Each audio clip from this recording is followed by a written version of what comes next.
Il y a un bilan qui se dresse à plus de 130 blessés et environ 35 personnes portées disparues après les frappes balistiques iraniennes sur Tel Aviv.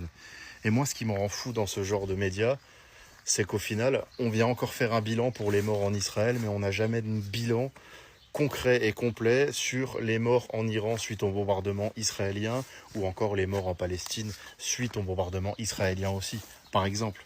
Et je dis tout ça parce qu'au final, et c'est bien de le comprendre, je sais qu'il y en a qui en ont complètement rien à foutre et on va en parler juste après, mais que ce soit les morts civils israéliens, iraniens ou palestiniens, personne ne mérite de se faire bombarder juste parce que le gouvernement de chaque pays a complètement décidé de péter les plombs. Vous voyez ce que je veux dire? C'est uniquement mon point de vue, mais moi personnellement, je plains tous les civils. Et ceux qui sont là à dire « Oh, il y a eu 35 personnes portées disparues en Israël. » Oh, au vu de ce qu'ils ont fait en Palestine, rien à foutre. Vous êtes des cons. Vous êtes des cons parce que ces 35 personnes portées disparues israéliens, ils n'ont rien demandé. Comme les civils palestiniens, je suis complètement d'accord, mais tous les civils n'ont rien demandé. Alors oui, certains vont dire c'est la guerre, ça s'appelle les dommages collatéraux. J'appelle ça une guerre de cons. Parce que c'est en montrant les points, en bombardant à droite à gauche, qu'on montre au final qu'on est faible et qu'on ne sait pas réagir autrement que par la violence. Après, c'est mon point de vue évidemment, et je sais que j'attends évidemment vos retours dans les commentaires. Mais ça serait bien que tout s'arrête et les gens qui sont là dans les commentaires à dire ouais, c'est pas des Palestiniens qui sont morts, on s'en fout, au vu de tout ce que eux ils subissent, patati patata. Vous restez malgré tout à la même hauteur que ceux qui bombardent, c'est-à-dire irrespectueux, et ça c'est mon point de vue. On en parle ensemble.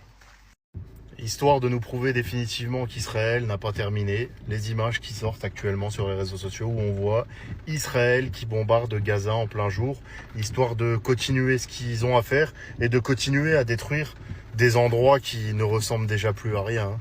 Et c'est pas les seules photos qui circulent, il y a aussi des vidéos. Après, je peux pas vous les rediffuser parce que la vidéo va disparaître, sinon sur TikTok on est assez restreint.